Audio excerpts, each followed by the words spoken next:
Faye Monroe dropped the tray of mini crab cakes the second she stepped onto the dock and saw the size of the yacht waiting to take her to the island. "Holy crap," she whispered, crouching to collect the scattered appetizers while trying not to sweat through her black catering polo. "This isn't a party, this is a Bond villain's funeral." "Careful," her boss Carla hissed, rushing over. "Don't drop the next tray or they'll throw us into the ocean." Faye let out a breath and nodded, adjusting the strap on her cooler bag. She was just here to cater, one night, one party. One paycheck that would help her cover rent and maybe, just maybe, fix the hot water in her apartment. The yacht ride was silent, save for the hum of the engine and the buzz of the sea air. The staff kept to themselves, all of them dressed in black and white, none looking like they belonged anywhere near the luxury they were sailing into. When they reached the island, Faye almost dropped her tray again. The house, if you could call it, that was nestled high on a cliff, all glass walls and modern edges, with lights flickering from inside like it was already alive with music and champagne. A private island. A full staff. And she was hauling shrimp skewers into a mansion that probably had a heated granite driveway. They were ushered through the back, straight to the kitchen where everything gleamed. "Don't touch anything," Carla warned. Faye rolled her eyes. "Yeah, because I was totally planning to lick the marble countertops." She was plating hors d'oeuvres when the host walked in. At first glance, she thought he was another guest who'd wandered in by mistake. He wasn't dressed like the others. No tux, no pretense. Just a crisp white shirt rolled at the sleeves, dark slacks, and bare feet like he owned the ground he walked on, but he moved like someone who didn't need to impress anyone. "Is that the crab cake I smell?" he said, stepping closer. Faye looked up, and then up more. He was tall, with messy dark hair and eyes that locked onto hers like he was trying to place her. Yeah, you want one," he tilted his head. "Sure, if you don't mind feeding the help." Faye raised a brow, handing him a plate. "You don't look like help," he grinned. "Don't look like a guest either, do I?" "Not really." He took a bite. "These are good." "Thanks, I made them." His smile widened, and something about it made Faye's stomach flip. Easy smile, sharp jaw, dangerous eyes. Before she could say more, Carla barked her name from across the room and Faye turned away, shaking it off. It was just a guy. A hot guy on a private island. Eating her food. No big deal. But he showed up again an hour later, this time outside on the patio where she was refilling the champagne tower. "You again," she said, not bothering to hide her surprise. "You remembered me." "Well, you didn't give me your name," she said, capping the bottle and wiping her hands. He held out his hand. "Quinn Dales." Faye hesitated, then shook it. "Faye Monroe." "Nice to meet you, Faye Monroe," he said, holding onto her hand a second too long. "You're not going to tell me what you do?" she asked. He laughed. "What makes you think I do anything? I mean, you're barefoot and wandering around like you own the place." Quinn leaned in slightly. "What if I do?" Faye blinked. "Wait, you're the host." Guilty. She immediately dropped her hand. "Oh my God, I'm so sorry." "I thought, don't be," he said easily. "I liked that you didn't know." Faye stepped back, suddenly aware of how close they were. "Well, now I do, so enjoy your crab cakes, Mr. Dales." "Quinn," he corrected. "And I'd enjoy them more if you sat down and had one with me." "I'm working," he shrugged. "I'll wait." Faye turned, cheeks burning, and walked back into the kitchen like her heartbeat wasn't doing cartwheels in her chest. The rest of the night was a blur of trays and clinking glasses and avoiding the gaze of the man who owned the island. But she felt him watching her. Not in a creepy way, just in a way that made her skin buzz. She caught him talking to other guests, laughing, shaking hands. But every time she passed, his eyes found hers. At midnight, when the fireworks started over the ocean, Faye slipped outside to breathe. She didn't expect him to find her again. "Couldn't sleep?" he asked, stepping onto the balcony beside her. "I'm not staying," she said. "We're leaving after cleanup." "Shame," she looked at him. "Why?" "Because I was hoping to talk to you without a tray between us," she laughed. "You're persistent, I'm curious." "About what?" "How a girl like you ended up here." Faye leaned against the railing. "I needed the money." Friend of a friend got me the catering job. I didn't know it was for a millionaire with a private island, Quinn chuckled. Technically, it's 2 islands, but I figured that'd sound obnoxious. Faye blinked. Wait. You're serious? Very. Okay, that's insane. Tell me about it. She turned to face him. You don't act like a millionaire, he shrugged. I got tired of pretending. Tonight was supposed to be for investors, but I ended up more interested in the girl who made the crab cakes. Faye's chest tightened. You don't even know me. Not yet, he said. But I want to. A silence settled between them, charged and warm. The fireworks faded, but the heat from his gaze didn't. You're insane, she whispered. He smiled. Probably. And before she could stop herself, before logic or fear could kick in, she said, Okay, I'll let you get to know me. Quinn stepped closer, eyes locked on hers. Starting now, she nodded. And just like that, something shifted, not loud, not fast, just real. Faye had no idea what she was walking into, but for the first time in a long time, she wanted to find out. By the time Faye stepped off the boat the next morning, the soles of her shoes were damp, her eyelids heavy, and her mind still spinning.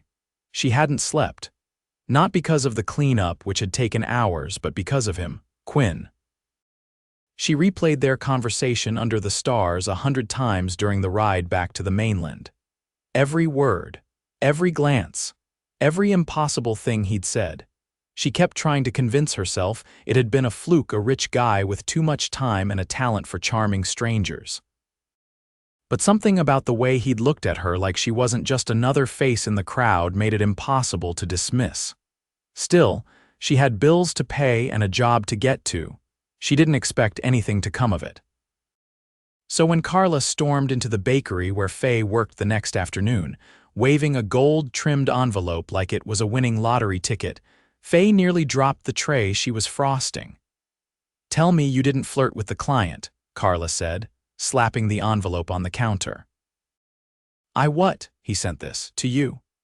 Hand-delivered, no return address. Faye blinked, wiping her hands on her apron before she opened it. Inside was a card, thick and cream-colored.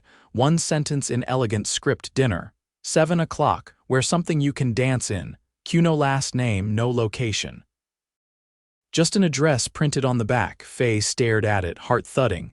You know him? Carla asked, eyes narrowing. I met him. Carla crossed her arms. Faye, please tell me you didn't hook up with a client on the job. I didn't, she said quickly. We just talked, and now he's inviting you to dinner? I don't know what this is, Faye admitted, still staring at the card, but I think I want to find out. That evening, she stood outside a sleek black car parked in front of her building, trying not to panic. It had arrived precisely at 6:15, driver crisp in a gray suit, holding the door open like she was royalty. She climbed in. The drive took them up winding coastal roads, past gated estates and cliffs lined with cypress trees. By the time they pulled into the circular driveway of a villa wrapped in ivy and washed in golden dusk light, her nerves were frayed. She was led through a courtyard lit with lanterns, past a fountain trickling softly, and into a candle-lit room filled with music. A string quartet played in the corner. A long table set for 2 sat beneath an archway open to the ocean breeze. Quinn stood at the head of the table, hands in his pockets, watching her like he'd been waiting all day. You clean up better than I imagined, he said, his voice low and amused. You tracked down my address, I asked your boss. She seemed skeptical. She still is. Quinn stepped forward, offering his hand. May I? Faye hesitated, then took it. He led her to the table, pulled out her chair, and sat across from her with a confidence that made her feel both seen and slightly off balance. I didn't think I'd hear from you again, Faye said, accepting a glass of wine from the waiter who appeared without a sound. I wasn't sure you'd come. Why me? Quinn leaned back slightly. Because you didn't ask me who I was the moment I opened my mouth, because you weren't impressed by the house or the party, and because you looked like you wanted to be anywhere else until you laughed. Faye sipped her wine. So this is what you do? Invite people to your private villa and try to charm them into forgetting their lives for a night. I've never done this before. She gave him a look. "I'm serious," he said. "I don't bring people here. I don't even like most people." "Wow. That's flattering," he laughed. "I meant I don't connect with people easily. It's all handshakes and deals." But then you walked into my kitchen with crab cakes and a look that said you wanted to throw your tray at someone. I was overwhelmed. I liked that you didn't hide it. They ate in silence for a few moments, perfectly grilled salmon, roasted vegetables, some kind of truffle risotto that tasted like sin. Faye didn't ask what it cost. She didn't want to know. "Are you always like this?" she asked. "Like what? Full orchestra, candlelight, gourmet chef?" "I don't like doing things halfway." She considered him. "What do you want from me?" Quinn's expression shifted, serious now. "I don't want anything. I just wanted to see you again. Talk, find out what makes you tick. I'm not a project. I'm aware. And I don't date clients. I fired the catering company." Faye blinked. "You're joking." "I'm not. I hired a new one this morning." "You're not my caterer anymore." "That's wildly unnecessary." "I didn't want any lines blurred. You could have just not hired us again." "I didn't want to leave it to chance." She stared at him, unsure whether to be flattered or alarmed. "You're kind of intense. I'm used to going after what I want. And right now, that's me." He didn't hesitate. "Yes." Faye pushed back her chair and stood. "You don't know me." "I'd like to." "You think you want someone like me," she said, stepping away from the table. "But you live in this world of villas and violinists. I take the subway to work and eat cereal for dinner." Quinn stood too, slowly. "I saw the way you looked at the ocean last night, like you hadn't breathed in weeks. You don't belong in fluorescent lights and cracked ceilings any more than I do." "That's not fair." "It's true." She crossed her arms. "Even if I believed you, even if I wanted to believe you, I don't know what this is. It's not a game." Faye looked at him, her chest tight. "Then what is it?" Quinn stepped closer, close enough that she could smell something warm and fresh on his skin like cedar in late summer. "It's a beginning," he said, and before she could respond, the music shifted. A slow, sweeping melody. Quinn extended his hand again. "Dance with me?" Faye didn't move, but her heart did, and after a long, tense breath, she reached out and took his hand. The night air curled around them like silk as he guided her beneath the arches. No steps, no rules. Just quiet rhythm and something electric building in the spaces between their words. The next morning, Faye stood at the window of her apartment, watching the street below as the city stirred to life. Her phone, face down on the kitchen counter, buzzed for the third time. She didn't move. She hadn't meant to let him get under her skin. But there was something about the way he'd looked at her last night when they danced, like he wasn't just seeing her, he was memorizing her. She picked up the phone, not to answer, but to silence the call. Carla's name flashed on the screen. Probably still trying to figure out what kind of man sent a car service and a handwritten invitation to someone who made $6 muffins for a living, Faye pulled her apron off the hook and headed for the door. She needed normalcy. Flour, heat. Chaos in a kitchen that didn't smell like rose oil and expensive wine, but when she walked into the bakery, normal wasn't waiting for her. "Don't scream," Jessa, her coworker, said, holding up a box with a gold ribbon. "What is that?" Faye asked, setting her bag down. "Some guy dropped it off an hour ago. Said it was for you. Didn't leave a name, just said you'd understand." Faye untied the ribbon slowly. Inside, nestled in black silk, was a pair of heels cream satin with delicate ankle straps and a barely there shimmer. They looked like they belonged in a glass case, not on the feet of someone who spent her days covered in powdered sugar. There was no note. Jessa leaned over. "Are you dating a prince?" "I don't know what I'm doing," Faye muttered. She shoved the box aside and pulled out her apron, but her hands didn't settle. Every time the bell over the door rang, her heart jumped. Every time her phone buzzed in her pocket, she wondered if it was him. By the end of her shift, she couldn't take it anymore. She didn't call. She didn't text. She just showed up. The house wasn't on the island this time. It was an estate tucked into the hills above the city, its driveway lined with olive trees and iron lanterns. The kind of place you didn't find unless someone wanted you to. The gates opened without a word. A housekeeper let her in, offered her a drink, and led her through a long hall of pale stone and floor-to-ceiling windows. She barely had time to take in the view before the doors at the end opened. He was there. In a room filled with books and low music, seated on a leather chair with his sleeves rolled and an open folder on the table beside him. "You came," Quinn said, setting the folder aside. "You sent shoes," Faye replied. "They looked like your size." "You don't know my size," I guessed. She stepped into the room and crossed her arms. "Are you always like this?" "Like what?" Grand gestures, silence, then more gestures. His expression didn't change. "Only when I don't know where I stand." Faye sat on the arm of the couch. "You seemed pretty confident the other night." "I was, until you left without saying anything. You didn't ask me to stay." "I didn't want to push." She didn't answer. The room was warm, filled with the scent of cedarwood and something faintly citrus. She let her eyes wander across the titles on the shelves: architecture, philosophy, even cookbooks. "You read?" she asked. "When I can't sleep." "And you don't sleep much," he leaned forward. "Not lately." Faye met his gaze. "Why me?" "I could ask you the same." She tilted her head. "You think I'm here because of the money?" "No," he said, voice low. "I think you're here despite it." She looked down at her hands. "I don't know what this is." "It doesn't have to be anything yet." "I just want time." "I don't have time," she said, standing suddenly. "I work 2 jobs. I take night shifts because I can't afford to say no. I live in a building where the heat goes out once a week and the landlord's afraid of squirrels. I don't have time to figure out how to fit into your world." Quinn stood too. "Then don't." Faye frowned. "What? Don't fit into it," he said. "Let me meet you where you are." She stared at him. "You do that." "I already am." They stood in silence. The kind that wasn't empty but full of things unsaid. Finally, she took a step back. "I can't promise anything. I'm not asking you to, and I don't need saving." "I know that too," her breath caught. "What if this doesn't work?" "Then it doesn't," he said simply. "But I'd rather try and fail than keep pretending I don't think about you every time the door opens." Faye closed her eyes for a moment. When she opened them, she saw something new in his face: not just attraction, not just interest, but hope, edged with something cautious and real. "Okay," she said softly. Quinn didn't move.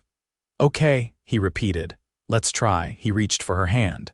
She let him take it, and in that quiet, book-filled room in the hills above everything she'd ever known, something shifted again, not loud, not fast, just real. But this time, she didn't pull away.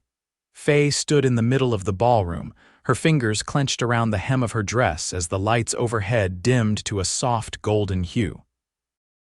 The room had been transformed: high arched windows open to the breeze, tables draped in ivory silk, and clusters of fresh orchids that filled the air with a subtle, clean sweetness. She hadn't asked him to do this. He hadn't told her he would. Yet here she was, at a charity gala for a children's literacy foundation, a cause she'd mentioned in passing weeks ago over coffee, thinking he hadn't even been listening. "You're nervous," Quinn murmured beside her, adjusting the cuff of his tailored midnight blue suit. "I don't belong here," she said under her breath. He leaned close, his voice just for her. "That's not true." Faye glanced around. The guests were glittering in couture gowns and polished diamonds, the air thick with the scent of money and old reputations. And then there was her wearing a borrowed dress from a boutique Quinn had taken her to with quiet insistence, a dress she never would have touched if she'd seen the price tag.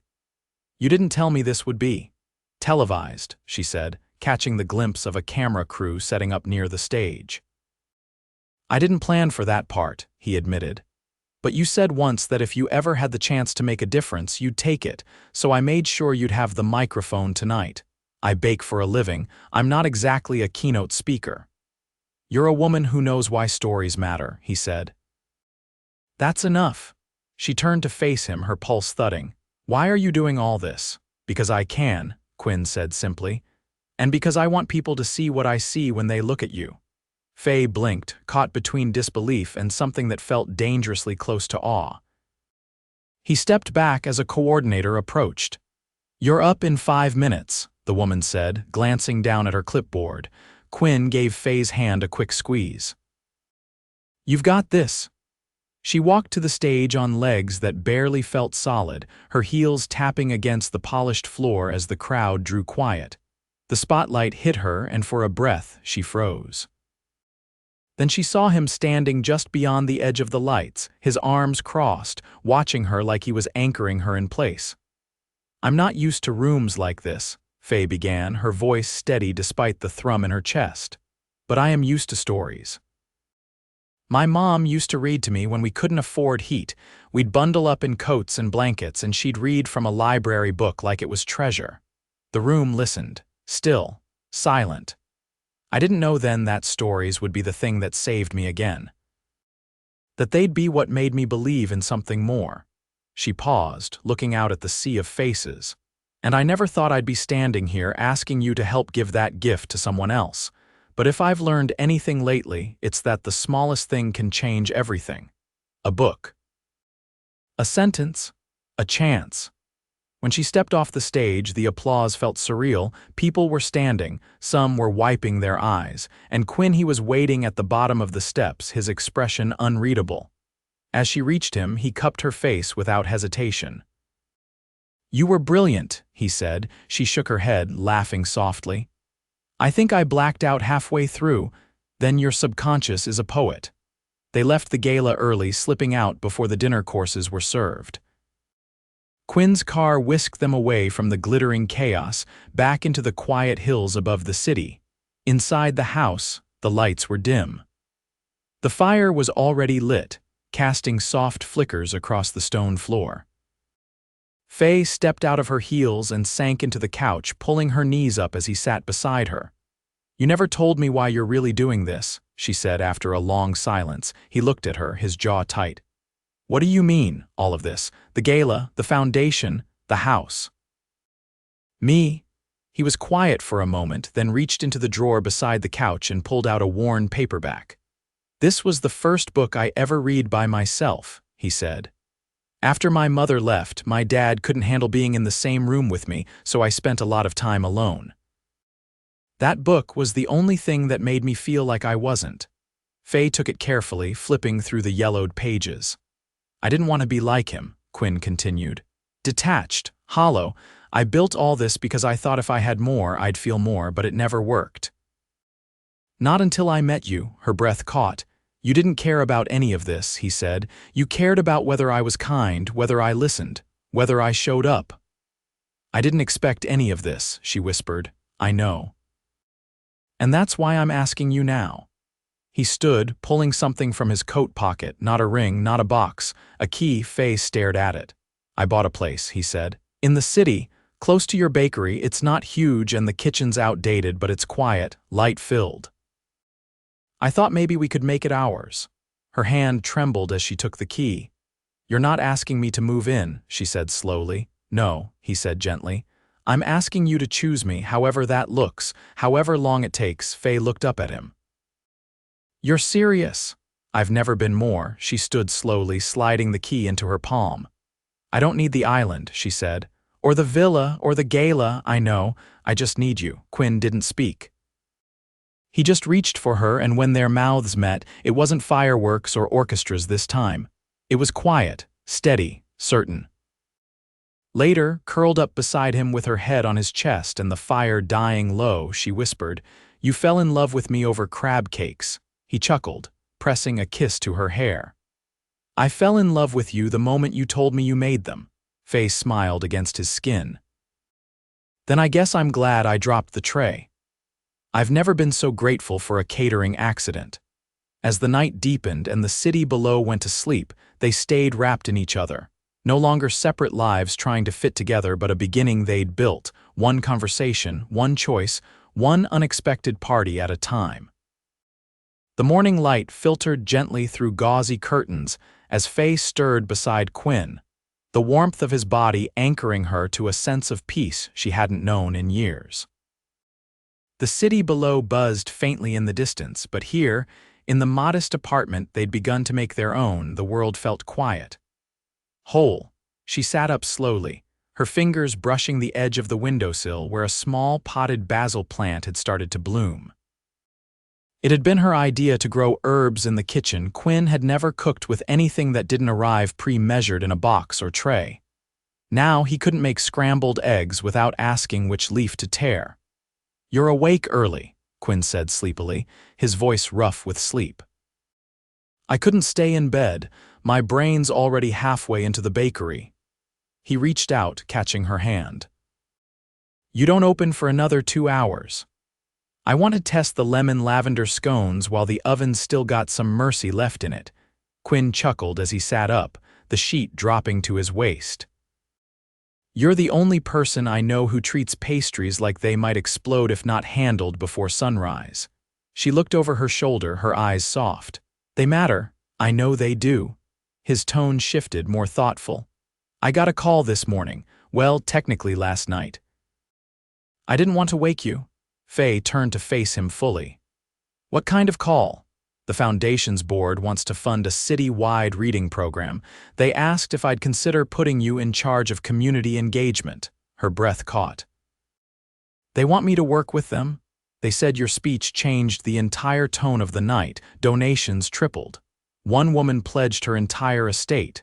Faye sat back down on the bed, stunned. "I thought they'd forget I even spoke." "You were unforgettable," he said without hesitation. She looked at him, her voice low. "What would it mean, like practically? You decide how the funds are used, which neighborhoods get resources first, how the programs are structured. You'd be doing what you care about, on your terms." A long silence settled between them. "Not heavy, but full of possibility." "I'd still want to bake," she said softly, "even if it's just a few mornings a week. I wouldn't expect anything less." She tilted her head. "You sure you want your girlfriend running a literacy program and smelling like cinnamon every day?" "I want my girlfriend to do whatever sets her on fire." She leaned over and kissed him, slow and sure. "Then tell them yes." They spent the rest of the morning curled on the couch, papers spread across the coffee table as Quinn showed her the preliminary outline the board had sent. Faye scribbled notes in the margins, her brow furrowed in deep concentration as she adjusted timelines and swapped out vendor suggestions for smaller local businesses. "You're good at this," Quinn said, watching her with admiration. "I never thought I'd get the chance to be." He reached out, brushing a strand of hair behind her ear. "You made the chance." A week later, they stood in the middle of what used to be an abandoned storefront in the heart of the city. The windows had been cleaned, the floor stripped and refinished. Shelves were being installed along the walls, and a muralist had already begun sketching a colorful scene involving floating books and curious children. "This'll be the first branch," Faye said, pointing to where the reading nook would go.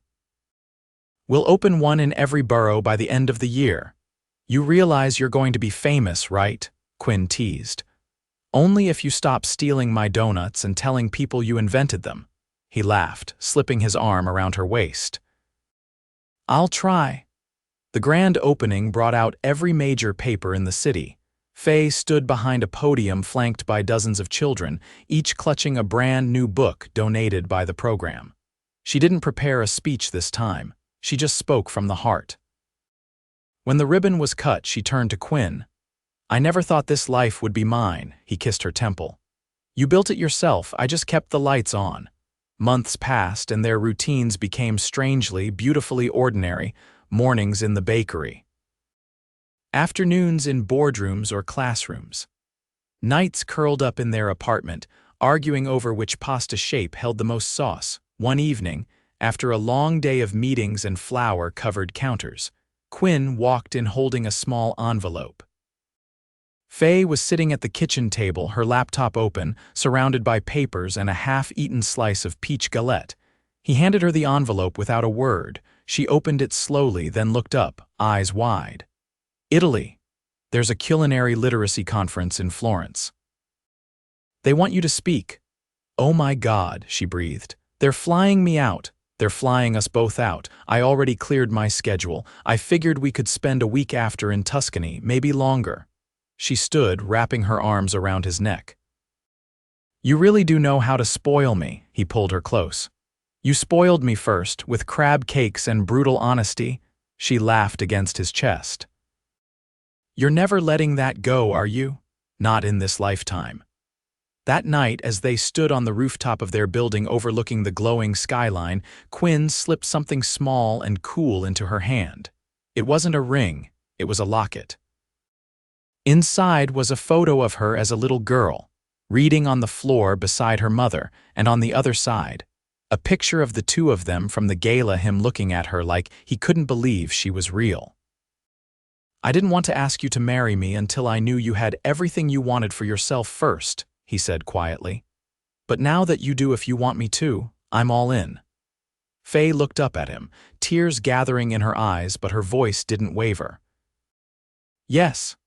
They married in the city's oldest library, surrounded by shelves of stories and rows of people who had seen them grow together. There were no fireworks, no orchestra, just whispered vows, soft laughter, and the quiet knowledge that neither of them would ever have to stand alone again. Years later, a little girl with wild curls ran through the front doors of the original literacy center, a cupcake in one hand and a book in the other, shouting for her parents. Faye and Quinn stood behind the counter, smiling as she barreled into them. Tell me a story, she demanded, breathless. Faye lifted her into her arms and kissed her cheek. Which one? The one about the crab cakes, she said. Quinn laughed and scooped her up too. Ah, the beginning of everything. And as the sun dipped low behind the windows, filling the room with golden light, they told her the story again. The story of a woman who dropped a tray, a man who finally stopped pretending, and how both of them found everything they never thought they deserved in each other. Not in a mansion, not on an island, but in an ordinary life made extraordinary by love.